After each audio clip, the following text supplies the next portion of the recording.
Hello दोस्तों, नमस्कार। स्वागत है आपका आज की इस वीडियो में। आज की इस वीडियो में बताने वाले क्लास 8वां की राष्ट्रीय आय सह मेधा छात्रवृत्ति चैप्टर 1 वर्ग और वर्गमूल। ठीक है, और क्वेश्चन नंबर 1 से हमने 5 तक ले कंप्लीट कर चुका हूँ। ठीक है, आज हम कंप्लीट करने वाले कितना से 6 से। ठीक है, तो 6 में करा निम्नलिखित में से कौन से त्रिक पाइथागोरीय है। ठीक है, तो यहाँ पर 1 2 3 दिया है, 3 4 5 है और 1 1 1 है, 2 2 3 है। ठीक है, चलिए इसको देखेंगे कौन पाइथागोरस त्रिक है।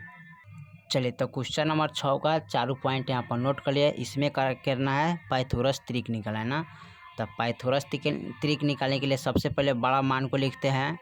तो सबसे बड़ा मान 3 है, इसका स्क्वायर करेंगे बराबर यहाँ पर 2 स्क्वायर प्लस का 1 स्क्वायर। ठीक है, तो यहाँ पर 3 3 9 बराबर 2 दूनी 4 प्लस 2 एकम 1 एकम 1।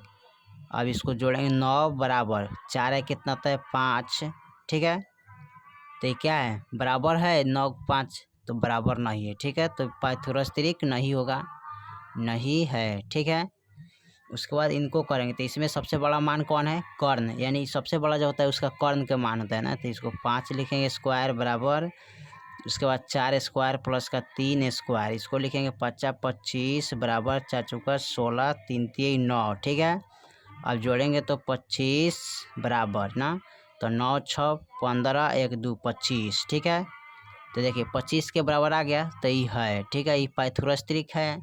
एक मतलब ये नहीं होगा और ये भी नहीं होगा। ठीक है, आपका कौन होगा ऑप्शन तीसरा होगा, तो तीसरा पर आप टिक लगाइएगा। ठीक है, चलिए क्वेश्चन नंबर हम 7 को देखते हैं। 7 में क्या कह रहा है, चलिए क्वेश्चन नंबर 7 में अगर निम्नलिखित में कौन वर्ग संख्या है, यानी कि 12 की 27 की 49 की 99। ठीक है, तो चलिए इसको हल करते हैं। चलिए, तो क्वेश्चन नंबर 7 में कह रहा है कौन किसका वर्ग होगा ना। तो 12 का वर्गमूल नहीं निकलता है तो नहीं होगा। ठीक है, इसका वर्गमूल यानी कि 27 का वर्गमूल नहीं है। ठीक है,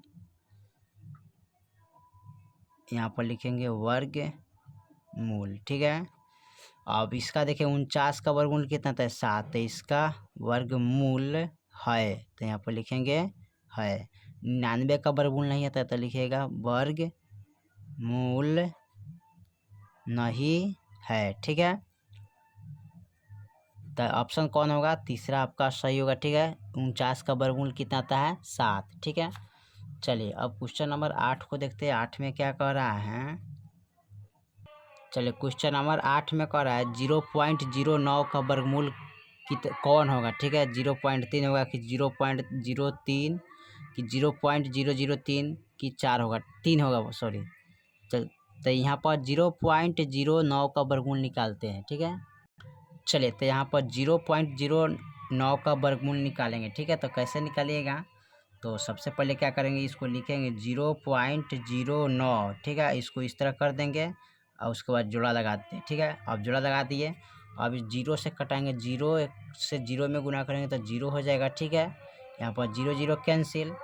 अब दशमलव तो दशमलव यहाँ पर चल जाएगा। ठीक है, और फिर यहाँ पर 0 उतार के जोड़ देंगे तो 0 हो जाएगा। ठीक है, यहाँ पर उतारेंगे 0 9 और यहाँ पर लिखेंगे कितना 3 और यहाँ भी देंगे 3 और 3 से इसमें गुना भी करेंगे तो 3 3 9 और 3 से 0 में गुना करते 0 हो जाएगा। ये दोनों क्या हो गया कट गया। तो ठीक है, तो यहाँ पर इसका यानी कि अतः 0.09 का वर्गमूल कितना हो जाएगा, यानी कि 0.3 होगा। ठीक है, यही आपका आंसर हो जाएगा। ठीक है, चलिए क्वेश्चन नंबर 8 के बाद हम 9 को देखते हैं। 9 में क्या कर रहा है, चलिए तो क्वेश्चन नंबर 9 में कर रहा है 0.0004 का वर्गमूल कौन होगा। 0.2 0.2 यानी कि 0.02 कि 0.002 0.220। ठीक, यानी कि 002 होगा। ठीक है, तो चलिए इसको हल करते हैं।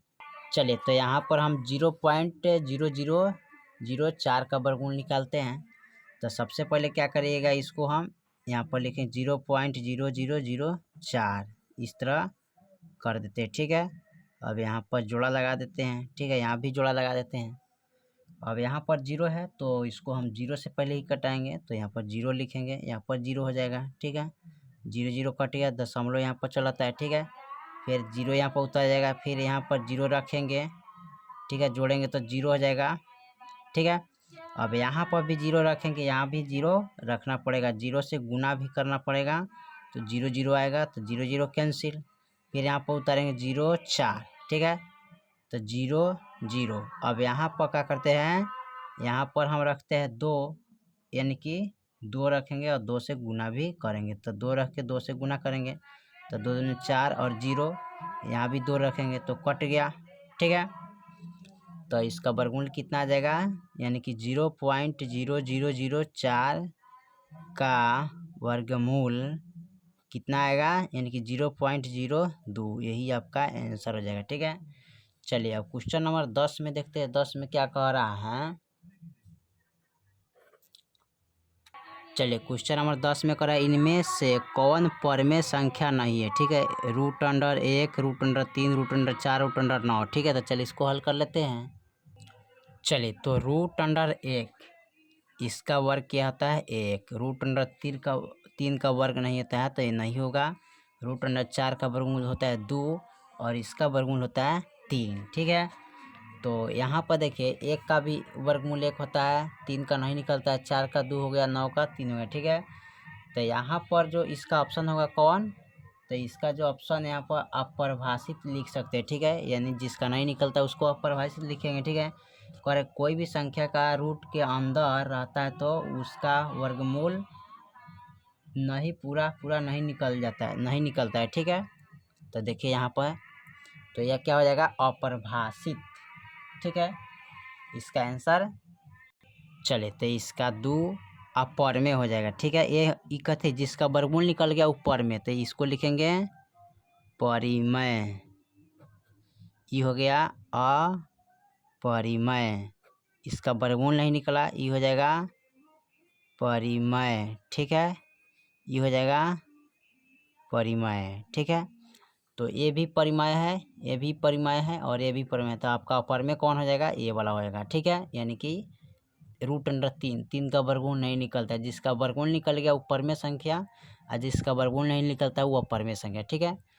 चलिए तो क्वेश्चन नंबर आपका 6 से यानी 10 तक कंप्लीट हो गया। फिर मिलते हैं अगले वीडियो में, तब तक के लिए जय हिंद जय भारत।